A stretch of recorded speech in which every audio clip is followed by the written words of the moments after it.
Thanks for being here. Subscribe to Cheating Stories Best, so you don't miss new stories. Michael Reeves stood in the kitchen, methodically arranging a platter of hors d'oeuvres. His movements were precise, each canopy placed with surgical accuracy. To any observer, he appeared the picture of calm concentration, but behind his steely gray eyes, a storm raged. 16 years. 16 years of lies, deceit, and betrayal. The thought made his hand twitch, nearly causing him to drop an olive. He caught it smoothly, his reflexes honed by years in the operating room. No one would suspect the turmoil beneath his placid exterior. Not his wife. Not his children. Not the guests who would soon fill their home with laughter and congratulations. Especially not his wife. "Dad, where do you want these streamers?" Ethan's voice broke through Michael's reverie. At 15, his eldest son was all limbs, lanky, awkward, a bundle of elbows and knees. Michael felt a pang as he looked at the boy. How much of himself did he see in Ethan? How much was just wishful thinking? Along the banister, "Son, your mother always likes them there." Ethan nodded and bounded off, nearly colliding with his sister Sophia as she came from the living room. "Careful, doofus," Sophia muttered, her tone laced with practiced teenage disdain. At 13, she was already fluent in eye rolls and sighs. Then she turned to Michael. "Dad, is this okay?" She held up a glittery homemade banner reading "Happy Anniversary, Mom and Dad." Michael forced a smile. "It's perfect, sweetheart. Your mother will love it." Sophia beamed and retreated to hang the banner. 10-year-old Lucas poked his head around the corner. "Can I blow up more balloons, Dad?" Michael nodded, his throat suddenly tight. "Go ahead, buddy. Just don't make yourself dizzy." As the sounds of his children's preparations filled the house, Michael returned to his task. The facade must be perfect. Every detail in place. He'd had months to plan this moment. Months to ensure that when it came, there would be no escape for Olivia. The doorbell rang, signaling the arrival of the first guests. Michael straightened his tie and pasted on a warm, welcoming smile. Showtime. He moved through the growing crowd, shaking hands and accepting congratulations. But his ears were tuned for one particular type of conversation. He didn't have to wait long. "Another conference next month, I swear. Olivia's always jetting off somewhere with that handsome colleague of hers. What's his name again? Daniel. Lucky her. If I had to choose between trauma shifts and exotic locales with a charming coworker, I know what I'd pick." Michael's jaw clenched, but his smile never faltered. He'd heard variations of that conversation for months. It didn't matter. Not tonight. Tonight, everything would change. His eyes swept the room, lingering on a few seemingly unremarkable faces, a balding man nervously sipping champagne. A woman with striking green eyes glancing at her watch. A broad-shouldered man laughing too loudly at a stranger's joke. To everyone else, they were just acquaintances. To Michael, they were the final pieces of his plan. Olivia made her entrance, radiant in a shimmering black dress. The room applauded. Michael raised his glass in a toast, locking eyes with her. For a fleeting moment, he saw unease flicker in her gaze. Good. Let her wonder. The real celebration had yet to begin. The party was in full swing. Laughter and clinking glasses filled the air. Michael stood near the fireplace, nursing a glass of scotch he had no intention of drinking. His gaze never left Olivia. Her smile, her laughter, her graceful movements through the crowd. All eyes, every gesture, every loving glance, every squeeze of his hand. All carefully curated deception. Michael's grip on the glass tightened. It was time. With deliberate calm, he set down his drink and picked up a serving spoon, tapping it against his glass. The clear chime cut through the noise. All eyes turned toward him.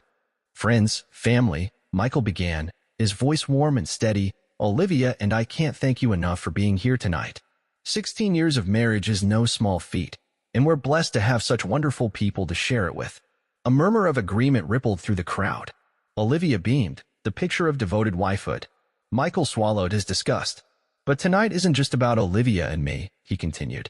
"It's about family. And what better way to celebrate family than with gifts?" He turned toward his children, who had gathered near their mother. "Ethan, Sophia, Lucas, come here, please." They exchanged curious glances and stepped forward.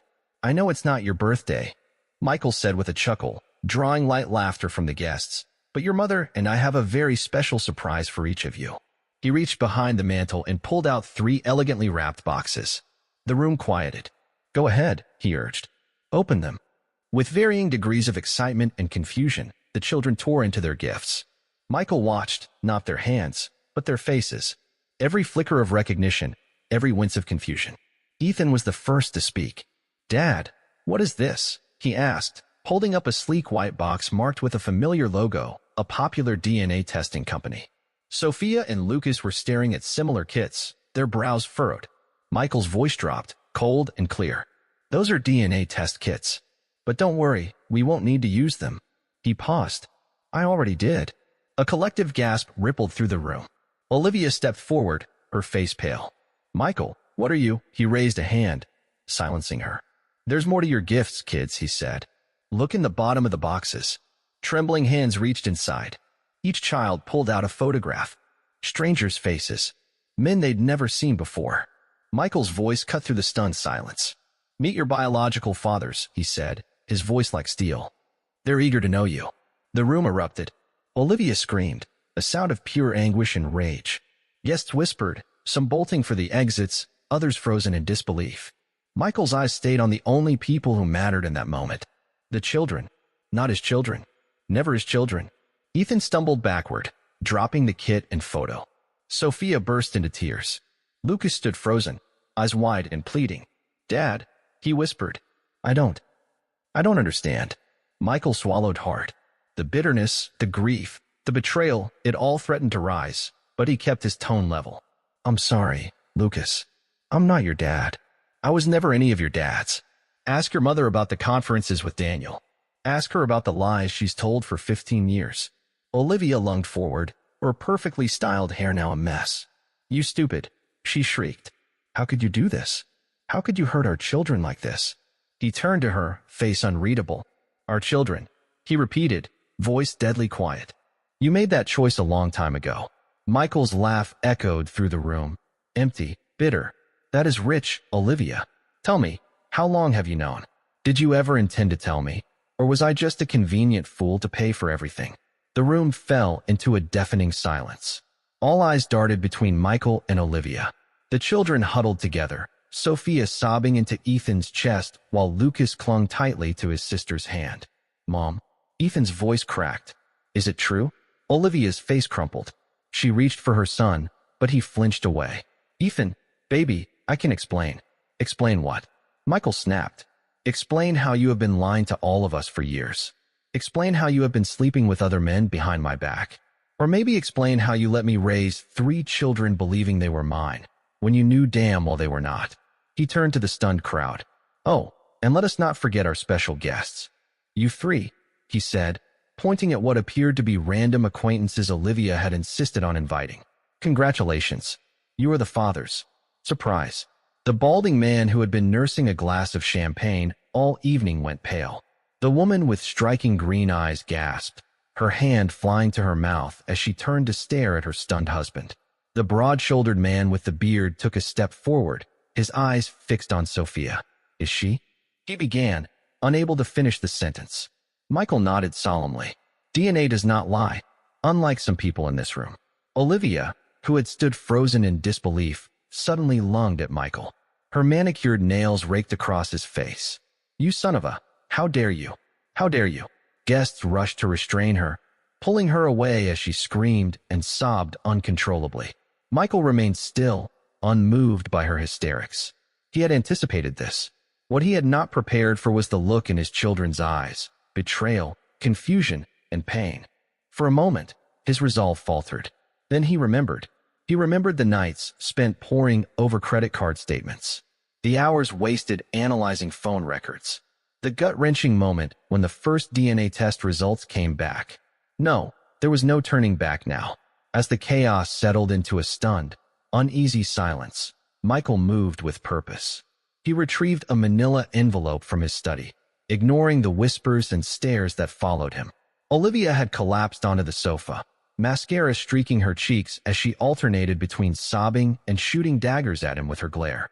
He approached her, his face expressionless. "Here," he said, dropping the envelope into her lap. "Divorce papers. I will not finance the education of children who are not mine." Olivia's head snapped up, fresh horror dawning across her face. "Michael, please," she whispered. "We can talk about this. We can fix it. Fix it." His laugh was cold and hollow. There is nothing to fix, Olivia. It has been over for months. You just did not know it.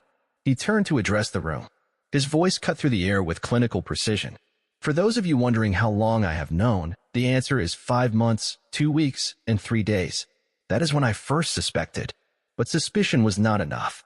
I needed proof. He began to pace, falling into the calm, authoritative tone he used when lecturing medical students. It started with little things. Odd charges on the credit card. Suspicious phone calls.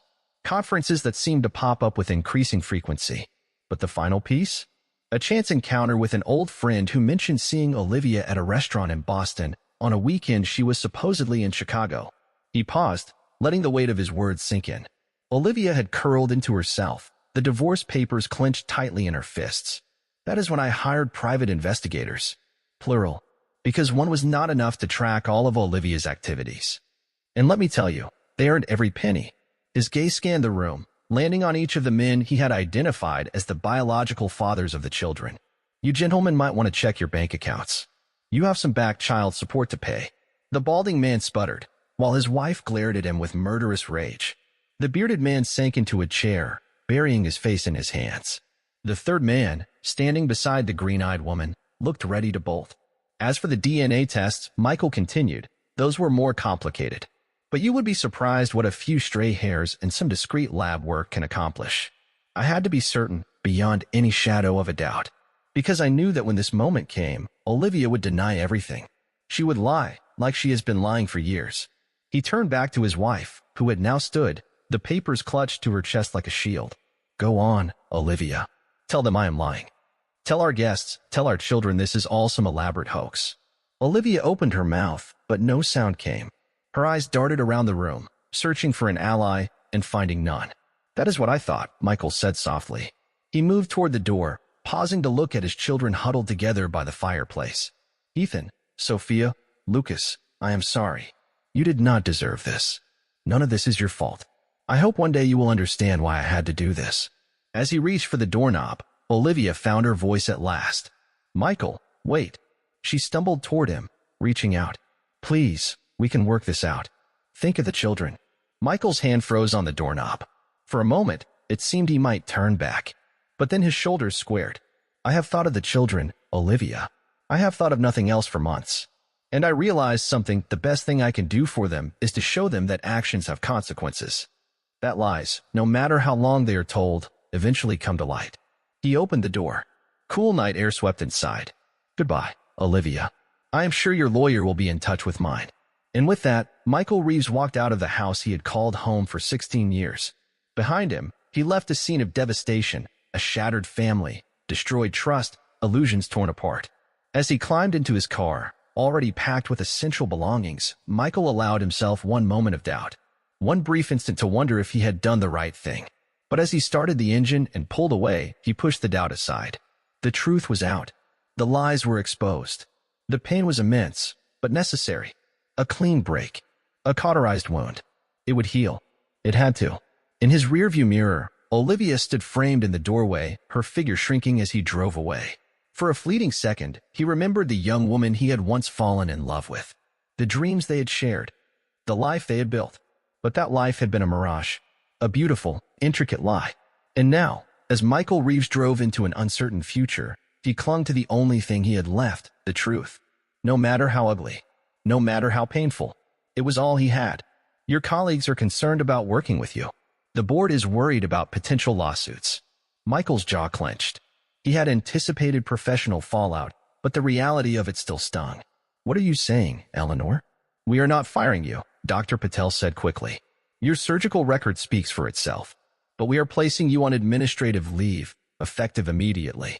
Take some time, Michael. Deal with your personal issues. When things have calmed down, we will reassess. As Michael left the boardroom, he felt the weight of every gaze following him. Some colleagues looked at him with sympathy, others with judgment. All of them were watching, curious to see how the great Dr. Reeves would handle his fall from grace. Meanwhile, across the city at Olivia's law firm, a different kind of reckoning was unfolding. Olivia sat in the conference room, her usually flawless appearance in complete disarray. Her managing partner, Richard, paced in front of her, his face darkened with fury and disappointment. Do you have any idea, he growled, how much damage control we are going to have to do. We represent some of the most conservative clients in the state. Olivia, they are not going to want to cheat her? Olivia supplied bitterly. Richard winced. I was not going to say that. But you were thinking it, she snapped. Just like everyone else. Damn it, Olivia. Richard slammed his palm on the table. This is not just about you. Your actions have put this entire firm at risk. We are initiating an ethics investigation. Until it is concluded, you are suspended, no contact with clients, no access to case files. Olivia's world, already crumbling, lurched again beneath her feet. Richard, please. I need this job. The kids, you should have thought of that before you decided to play musical beds. Richard cut her off coldly. Clean out your office. Security will escort you out. As Olivia was led through the building, clutching a cardboard box filled with her personal belongings, she spotted a familiar face among the gawking onlookers. Daniel, her co-worker, her former lover, quickly averted his gaze and turned away, retreating without a word. Abandoned again.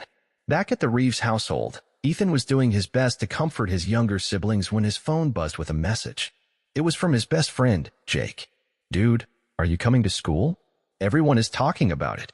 Ethan's stomach twisted. School. He had completely forgotten in the whirlwind of the past 24 hours. The thought of facing his classmates, their stares, their whispers made him nauseous. But then he glanced at Sophia and Lucas. If this was hard for him, how much worse must it be for them? He took a steadying breath and replied, Yeah, we'll be there. As he helped his brother and sister get ready, bracing himself for the humiliation ahead, Ethan could not stop wondering, where is Dad? What is he doing? Does he even care about the destruction he left behind? Across town, in a modest one-bedroom apartment he had rented months earlier in preparation for this very moment, Michael Reeves stared at his reflection in the bathroom mirror. The face looking back at him was haggard, with sunken eyes and weary lines from a sleepless night. For a moment, doubt crept in. Had I done the right thing? The image of his children's devastated faces flashed through his mind. Then came the memories, the years of deception, the mounting lies, the rage. A new wave of resolve surged through him. He adjusted his tie and grabbed his car keys. He might be on administrative leave, but there were always hospitals in need of a skilled surgeon. Places that would overlook scandal in exchange for talent in the operating room. As he stepped outside, Michael's phone buzzed with a breaking news alert, another story about the Reeves family implosion. He turned it off without reading it. The truth was out. The inferno was spreading, and Michael Reeves was determined to rise from the ashes, even if it meant burning everything else to the ground. Back in the office of her attorney, Olivia sat slumped in a chair, her once pristine appearance now reduced to a shadow of its former self. Dark circles ringed her eyes, and her unwashed hair hung limp. She clutched a cup of coffee like a lifeline, her knuckles white around the styrofoam. We need to go on the offensive, her lawyer, Patricia, a sharp-eyed, ruthless woman, was saying. Your husband has cast you as the villain. We need to flip the narrative. Olivia gave a bitter laugh. And how exactly do we do that? In case you have not noticed, I am not exactly the sympathetic one in this mess. Patricia's smile was icy and calculated. We make you the victim, a woman trapped in a loveless marriage, emotionally abused by a controlling man who was more devoted to his job than to his family. That is not true, Olivia protested softly. Michael was. He was a good husband. Was he? Patricia leaned in. Think, Olivia. All those late nights at the hospital. Missed anniversaries. The way he brushed you off when you tried to talk about your feelings. We can spin this. Olivia hesitated. It was not entirely false. There had been times when Michael's career left her feeling invisible. But to twist that into abuse. And the affairs? She asked. The DNA tests? A cry for attention from a desperate woman, Patricia said with a wave of her hand. And as for the DNA tests, that is where the medical malpractice comes in. Malpractice? Olivia's eyes widened. What are you talking about? Think about it, Patricia urged. A respected surgeon suddenly acting erratically, conducting unauthorized DNA tests, making wild accusations. Who is to say he has not made mistakes in the operating room too? We will demand a review of his recent surgeries. Plant the seed of doubt. Olivia felt sick. This was wrong, deeply wrong. But then she thought of her children, of the mountain of debt, of the whispers and stares that followed her everywhere she went. She took a breath. Do it, she said quietly. Whatever it takes. Across town, Michael Reeves was fighting his own battle. He sat in a dimly lit room surrounded by audio recording equipment. Across from him sat a nervous man fidgeting in his chair. "You understand what I am asking you to do?" Michael's voice was calm, almost gentle. The man nodded hesitantly. "Yeah, but if Olivia finds out, she will not," Michael assured him. "Not if you follow the plan. Just tell the truth, Gary. That is all I am asking." Gary, one of Olivia's former lovers, swallowed hard. "And you swear this will not blow back on me? I have a wife. Kids. You have my word," Michael said solemnly. "Your identity will be protected. I just need your testimony to counter Olivia's lies." With a shaky sigh, Gary nodded. "Okay, let's do this." As he began recounting the details of his affair with Olivia, the time she lied to Michael, the things she said about her marriage, Michael felt a grim sense of satisfaction. One by one, her lovers were turning against her, choosing self-preservation over loyalty to a woman who had shown none herself. But even as he built his case, collected evidence, and prepared for battle, Michael could not escape a sinking feeling. He was losing something essential, something that might never return. That feeling only deepened later that week, when he received a call from his attorney. "Michael, we have a problem," his lawyer said, voice tight with concern. "Olivia has filed a malpractice suit against you. She is claiming your personal issues have affected your professional performance. There is going to be an investigation into your recent surgeries." Michael's blood turned cold. His work, his calling, was sacred. The operating room, his sanctuary. The one place Michael had always been able to count on to lose himself when everything else fell apart. And now even that was being called into question. "That is ridiculous," he snapped. "My personal life has never affected my performance in the operating room." "I believe you," his lawyer said gently. "But we need to take this seriously." If even one patient comes forward with complications, Michael's mind began to race. Every surgery, every procedure from the past year flashed through his thoughts. Had he missed something? Overlooked a detail in a moment of distraction? No. He was certain he had done everything by the book. But certainty might not be enough. As he hung up the phone, a new text message appeared on his screen. It was from Ethan. "Leave us alone. We do not want to talk to you." The words pierced him like a knife. He had expected this, had prepared himself for it, but the reality was far more painful than he could have imagined. With trembling fingers, he typed a response. "I understand. I am here if you change your mind." The reply came almost instantly. "We will not." Michael set the phone down, the weight of his decisions pressing heavily on his chest. He had known there would be casualties in this war. He just had not expected how deeply it would hurt to watch them fall. Meanwhile, in the pristine corridors of St. Mary's Hospital, a different kind of tension was brewing. Nurse Sarah Chun hurried down the hallway, her mind reeling. She had seen something she should not have seen. Dr. Olivia Reeves and Dr. Daniel Foster, the researcher, in the pharmacy after hours. The way they jumped apart when she entered, the guilty expressions on their faces. And then there were the financial discrepancies in the research funding reports she had been asked to file, small irregularities, nothing obvious, but Sarah had a sharp mind for numbers. And something was not adding up. She had dismissed it at first. Dr. Reeves was respected. Dr. Foster was poised to make a breakthrough. But now, with the scandal surrounding the Reeves family, she could not shake the feeling that she had stumbled onto something far more serious and far more dangerous. As she rounded a corner, she nearly collided with Dr. Foster himself. He caught her arm lightly, his smile too smooth, too practiced. "Careful there, Sarah," he said. "Would not want any accidents, would we?" Sarah's blood ran cold. As he walked away, she made up her mind. She needed to speak to someone. Someone who would understand the weight of what she had seen. She needed to talk to Dr. Michael Reeves. Michael stood in the operating room, his hands steady as he made the first incision. This was where he belonged. Where life and death were tangible, where skill mattered more than reputation. The patient, an influential businessman with a dangerous aortic aneurysm, had requested Michael personally, despite the media firestorm. He would not let the man down. Every movement was precise. Every decision calculated. Yet, even here, in his sacred space, Michael felt the scrutiny of his surgical team. They watched him closely, looking for any sign of distraction. He gave them none. The surgery dragged on for hours, testing even his considerable expertise. But finally, mercifully, it was done. The aneurysm repaired. The patient stable. Michael stepped back, allowing himself a breath of relief. Despite everything, he was still the surgeon he had always been. Then chaos erupted. Alarms blared. Monitors screamed. "He's coding. a nurse shouted. Michael spun around, racing back to the table.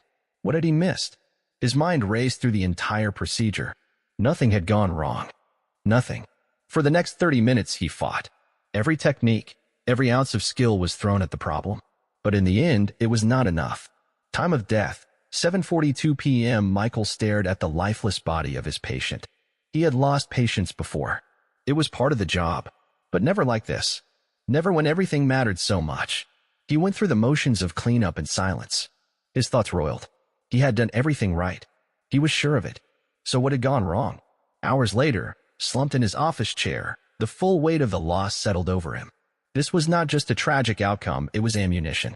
For Olivia. For the hospital board. For everyone who doubted him. A knock at the door pulled him from his thoughts. Standing in the doorway was a petite woman in scrubs, visibly nervous. "Dr. Reeves," she said. "I am Sarah Chun. I work in the research wing. I need to talk to you. It is important."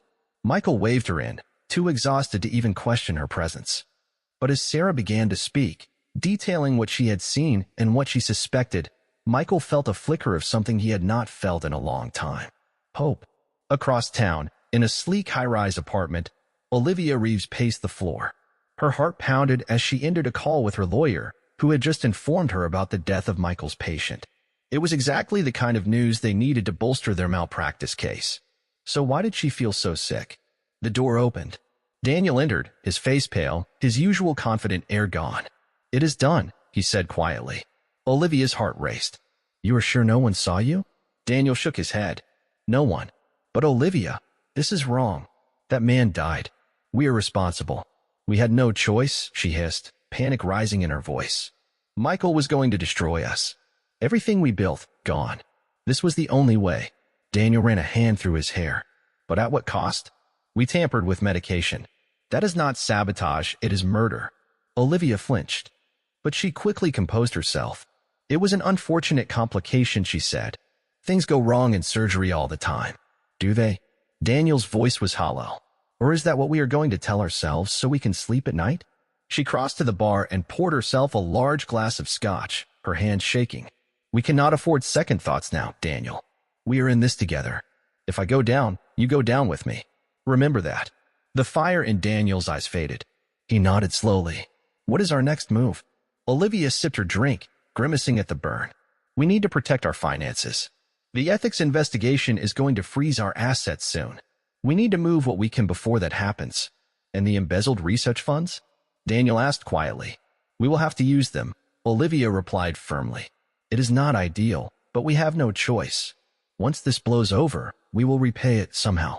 As they mapped out their plan, neither noticed the small blinking light on Daniel's phone, resting forgotten on the coffee table. The voice recorder app was still running, silently capturing every damning word. Back in his sparsely furnished apartment, Michael Reeves sat across from Sarah Chun, his mind reeling. "You are absolutely certain about what you saw?" he asked, his voice hoarse. Sarah nodded. "Yes, Dr. Reeves. I have been tracking the irregularities in the research funding for months. And when I saw Dr. Olivia and Dr. Foster in the pharmacy after hours, I knew something was very wrong." Michael leaned back in his chair and closed his eyes. Finally, truth was beginning to surface. And this time, it was not just about betrayal. It was about justice. Embezzlement. It was almost laughable. After everything Olivia had already done, now she was stealing from the hospital too? But then, a cold realization swept through Michael, icy and suffocating. If Olivia was desperate enough to embezzle funds, what else might she be capable of? His eyes snapped open. "The patient," he said suddenly. "The one who died on my table. Could they have—" He could not finish the thought. But Sarah seemed to understand. Her eyes widened in horror. I do not know," she stammered. "But now that you mention it, I did see Dr. Foster near the medication storage earlier today. I did not think anything of it at the time, but..." Michael felt a wave of nausea rise. Had Olivia really gone that far? Had she tampered with a patient's medication just to discredit him?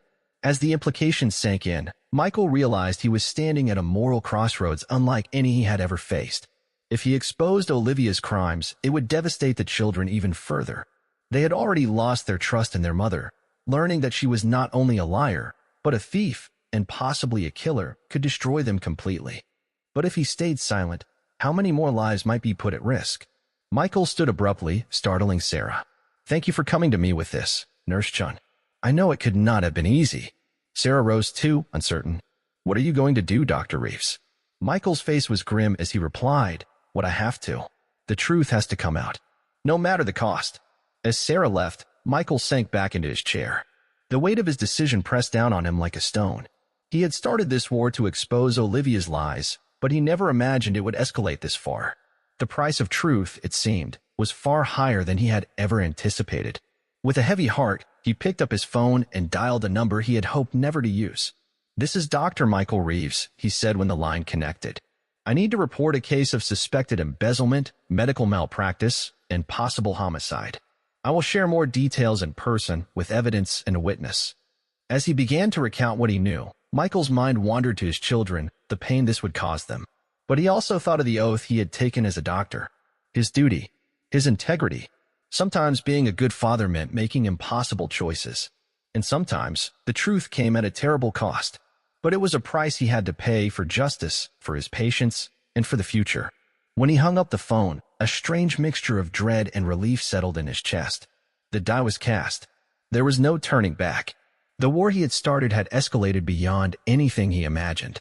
But as he stared out the window at the glittering city lights, Michael Reeves steeled himself for the battles yet to come. The truth would come out, and he would see it through, no matter the cost. The sterile corridors of St. Mary's Hospital had never felt so oppressive as they did now. Michael strode toward the boardroom, flanked by Nurse Sarah Chun and his lawyer. Eyes followed him, some curious, others judgmental, all whispering. This was it, the moment of truth. Every sleepless night, every sacrifice, every step in this treacherous journey had led to this. The boardroom doors loomed ahead like the gates of judgment. Michael paused, glanced at Sarah, saw the quiet resolve in her eyes, and nodded.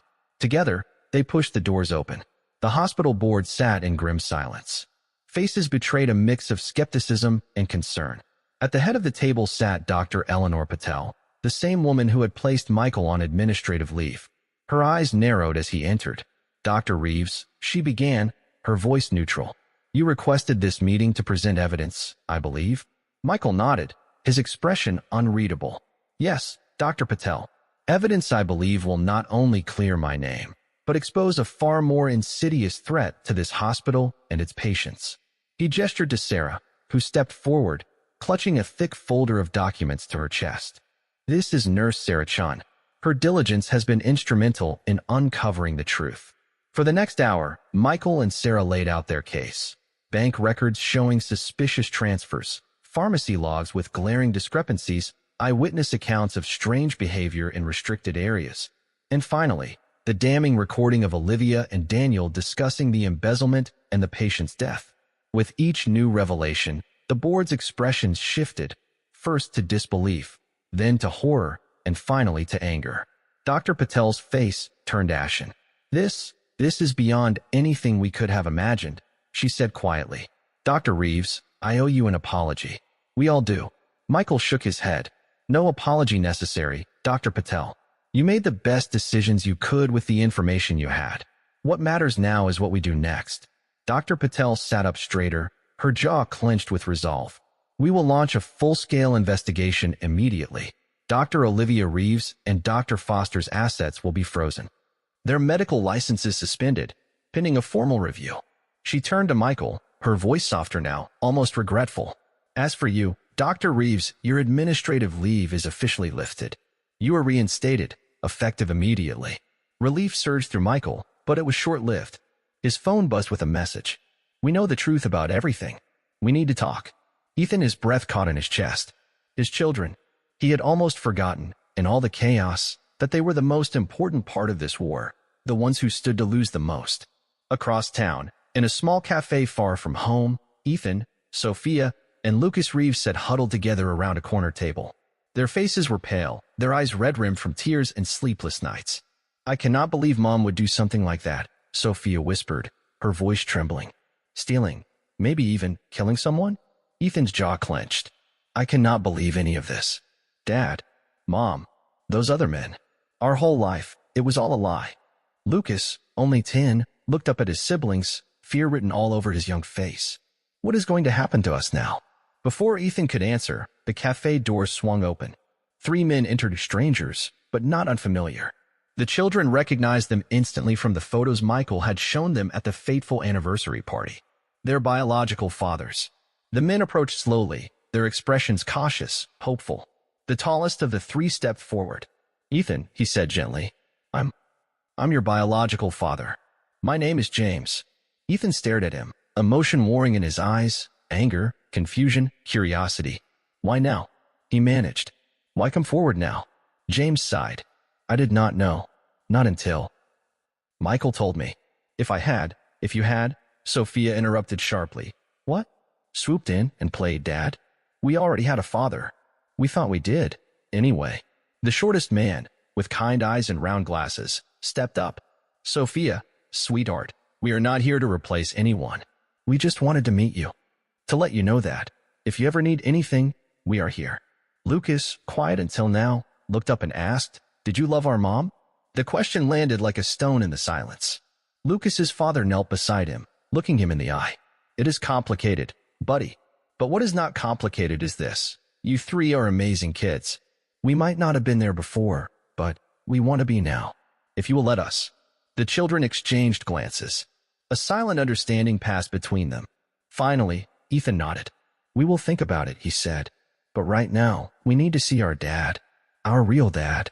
As the children left the cafe, walking into the cold evening, they felt a strange mix of emotions, grief, uncertainty, and a faint glimmer of something else. Possibility. Meanwhile, in his modest apartment, Michael Reeves sat on the edge of his bed, staring at his phone. The message from Ethan felt like both a lifeline and an anchor.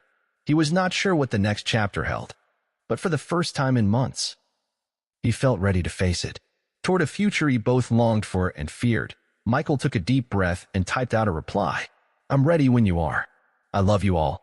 As he hit send, Michael realized that despite the vindication, despite the turning of tables, the hardest part was still ahead, rebuilding the bond with the children he had raised, loved, and in his pursuit of truth almost lost. The reckoning was not over. In many ways, it was just beginning. The law office of Patricia Goldstein was a monument to power and prestige, gleaming marble floors, polished mahogany walls, and an air of silent superiority. But to Olivia Reeves, pacing its plush carpet, it felt more like a bunker. "This was not supposed to happen," she muttered, running her hands through her disheveled hair. "We had a plan. We had leverage." Daniel Foster sat slumped in a leather armchair, his usual charm erased by fear. "It's over, Olivia," he said, hollow. "They know everything. The embezzlement. The patient, don't say it." Olivia hissed, whirling on him, her eyes blazing. "Don't you dare say it out loud." Patricia, watching the meltdown unfold, cleared her throat delicately. I think we need to consider our options. The evidence against you both is substantial." A knock interrupted them. Patricia's assistant poked her head in, visibly shaken. "Ms. Goldstein, Dr. Michael Reeves is here. He says he needs to speak with Dr. Reeves and Dr. Foster." Immediately, Olivia and Daniel exchanged panicked glances. Patricia nodded. "Send him in." Michael entered like a storm contained in human form. Cold, composed, unstoppable. "Olivia, Daniel." His voice was flat, devoid of emotion. "It's time we had a talk." Olivia straightened, summoning the last vestiges of her defiance. "Come to gloat, Michael. To see your handiwork up close." Michael's laugh was bitter. "Gloat? Is that what you think this is? Do you even realize what you've done? To me, to our children, to that patient's family?" Daniel stood, his voice trembling. "We can still fight this. We know things that could ruin you just as thoroughly as we've been ruined." For a long moment, the room was silent. Then Michael smiled, a cold, humorless curve that sent a chill down Olivia's spine. "You mean my past indiscretions? The malpractice suit I settled out of court 5 years ago? The drinking problem I had in med school?" Michael's tone was calm, almost conversational. "Go ahead. Tell them. Tell the world. I already have. I disclosed everything to the medical board and to the district attorney." Olivia's face drained of color. "You what?" Michael's eyes locked on hers. "Unlike you, Olivia, I've learned that the truth, no matter how painful, is always better than a lie. I've aired all my dirty laundry." "Have you?" He turned to Daniel. What about you, Dr. Foster? Any skeletons you'd like to pull out of the closet while there's still time? Daniel's eyes darted back and forth, panic rising. This was not how it was supposed to go. They were supposed to be in control. I'm here to offer you both a choice, Michael continued. One last chance to do the right thing. He pulled a folder from his briefcase and placed it on Patricia's desk. Inside is a full confession. All the details, embezzlement, tampering with medication, everything. Sign it, and I'll recommend leniency to the district attorney. Refuse, and I promise I will use every resource I have to ensure you face the maximum sentence. Olivia lunged forward, hand raised. You an idiot. After everything we've been through, everything we built, how could you? Michael didn't flinch. There's no we anymore, Olivia. You destroyed that when you chose your own selfish desires over your family, over your oath as a doctor. He turned to leave, pausing at the door. You have until tomorrow morning. Choose wisely. As the door shut behind him, silence fell. The air was heavy with fear. It was Daniel who broke first. I can't do this. I can't go to prison. My career, my life, it's over. Olivia spun to him, eyes wild. Don't you dare turn on me, Daniel. We're in this together. But as she looked into his eyes, she saw it, the same survival instinct that had once made her feel powerful now staring back at her from someone else. Miss Goldstein, Daniel said, voice shaking, I'd like to speak with the district attorney. I have information, valuable information. The words struck Olivia like a physical blow. Her world, so carefully built on manipulation and secrets, began to collapse. Her vision blurred. Her chest tightened. The walls seemed to spin. The last thing Olivia Reeves heard before darkness claimed her was the sound of Patricia shouting, "Call an ambulance." The final confrontation had not ended with a bang, but with the quiet collapse of a woman who had finally run out of lies to tell. The courthouse steps were swarmed with reporters, cameras flashing like lightning strikes. Michael Reeves stepped into the sunlight, his face unreadable. The verdict had been read. Justice had been served. Olivia and Daniel were found guilty on all counts: embezzlement, fraud, medical malpractice, and negligent homicide. The sentences were harsh: 20 years for Olivia, 15 for Daniel, with the possibility of parole only due to Daniel's cooperation. As Michael pushed through the sea of microphones and shouted questions, he spotted a familiar face, Dr. Eleanor Patel, standing quietly at the edge of the crowd. "Dr. Reeves," she called out, her voice calm. A moment, Michael nodded and followed her to a nearby park, the chaos fading behind them. "I wanted to thank you," she said. Exposing the truth, despite the cost, was incredibly brave.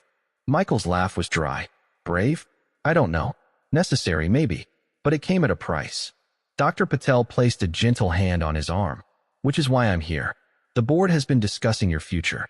We'd like to offer you a new position, head of trauma surgery at our state-of-the-art facility in Boston." Michael blinked. "Boston?" Dr. Patel smiled. "I think a fresh start is exactly what you need." Before he could respond, his phone buzzed. A text from Ethan. "We heard the news. Can we meet?" Michael's heart clenched. Turning back to Dr. Patel, he said, "I'll think about it. But right now, I have somewhere more important to be." An hour later, Michael sat in a small cafe across from the three people who mattered most: Ethan, Sophia, and Lucas. They looked at him with a complicated mix of emotions: pain, betrayal, confusion, and something else: hope. "So," Ethan began carefully, "it's over?" Michael nodded. "The legal part, yes. But I know we have a lot to work through. If you're willing." Sophia, her eyes red but steady, spoke next. "We've been talking. With each other, our therapist, even with our biological fathers." Michael's heart ached at that, but he stayed composed. Lucas reached out and took his hand. "We're angry and hurt, but you're still our dad. The dad who taught us to ride bikes, who made pancakes on Saturdays, who loved us." Tears stung Michael's eyes. "I do love you. All of you. More than anything." Ethan leaned forward, serious. "Then prove it. Be honest with us, always. No more secrets. No more lies." Michael squeezed Lucas's hand, meeting each of their eyes. "I promise. No more lies. Ever." As the tension softened, Michael told them about the job offer in Boston. To his surprise, the kids did not immediately reject the idea. "A fresh start might be good," Sophia murmured. "For all of us." The next day, Michael sat with his longtime financial advisor, creating 3 trust funds, one for each child.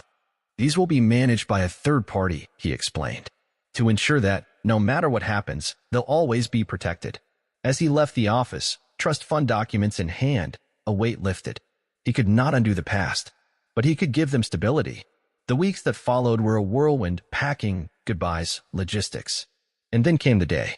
Michael stood in the empty living room of the house he had once called home. Memories rushed in, some beautiful, some excruciating. A knock pulled him from his reverie. He opened the door. Ethan, Sophia, and Lucas stood on the porch, overnight bags at their feet.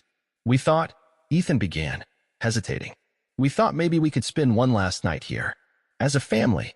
Michael's throat tightened. He stepped aside, voice thick with emotion. "Welcome home." "I'd like that," he managed to say, his voice low but full of meaning. "I'd like that very much." As they settled in for one last night in their old home, Michael knew it was time for the conversation he had been dreading. He gathered the children in the living room, the trust fund documents neatly spread out on the coffee table before him. "Before we leave," he began, his voice steady despite the knot in his stomach, "there's something important we need to discuss." He explained everything, the trust funds, how they worked, and why he had set them up. He told them this was not about control or charity, but protection. A promise. A lifeline. The children listened in silence, absorbing the weight of his words. Their faces reflected a mix of surprise, gratitude, and understanding. "You didn't have to do this," Sophia said softly when he finished. Michael smiled and reached out, gently squeezing her hand. "Yes, I did. You're my children, no matter what any DNA test says. I want to make sure you're always taken care of, no matter what." Lucas, ever the most direct, asked the question that lingered in the air. "Does this mean you're saying goodbye?" Michael's heart clenched. "No, buddy. This isn't goodbye. It's insurance. A safety net. A promise. That no matter what happens, no matter where life takes us, I'll always be here for you. If you want me to be." Ethan, who had remained quiet until now, finally spoke. "We do," he said firmly. "You're our dad. That hasn't changed." The next morning, as they packed the last of their things and prepared to leave for the airport, Michael took one final look around the house. The walls held memories, laughter, heartbreak, birthdays, arguments, love. A life once lived. But as he turned to join his children in the car, he understood something deeply. Home wasn't a place. It was the people you chose to stand beside. The drive to the airport was quiet, each of them wrapped in their own thoughts, holding tight to the memories they were leaving behind and the future rushing toward them. As they neared the terminal, a wave of anxiety swept over Michael. This was it. The point of no return. He parked the car and turned to face them. "Are you sure about this?" he asked. "It's not too late to change your minds." Sophia reached out and took his hand. "We're sure, Dad. We're in this together." They walked into the airport, luggage trailing behind them like the last strands of their old life. Michael felt a tangle of emotions, grief for what was lost, hope for what might be, and a fierce love for the 3 people beside him. After check-in, security, and a long walk to the gate, they sat down to wait. Michael looked at his children, really looked. Ethan, almost a man now. Strong, grounded, shaped by pain but not broken by it. Sophia, with her mother's beauty but none of her bitterness, gentle, wise beyond her years, compassionate. And Lucas, still so young, but with eyes that saw everything and a heart wide enough to hold them all. "I want you to know something," Michael said, his voice thick with emotion. "No matter what happens, no matter where we go, I will always be your father. And I will always, always love you." Ethan nodded, blinking back tears. Sophia leaned in for a hug, pressing her cheek to his shoulder. And Lucas, in a rare burst of public affection, threw his arms around Michael's waist and held tight. When the flight was called, Michael stood and took a deep breath. This wasn't an ending. Not really. It was a beginning. A chance to rebuild, to heal, to create something new and beautiful from the ashes of their old life. They boarded the plane, found their seats, and buckled in. As the engines roared to life and the aircraft began to taxi down the runway, Michael felt a calm settle over him, a peace he hadn't felt in a very long time. The road ahead would not be easy. There would be challenges, setbacks, moments of doubt, but they would face them together. As the plane lifted off, soaring into the clear blue sky, Michael Reeves closed his eyes and whispered a silent prayer for second chances, for healing, and for the love of a family that transcended biology and weathered even the fiercest storms. The future was uncertain, but for the first time in what felt like forever, Michael had hope, and that, he knew, was all that truly mattered.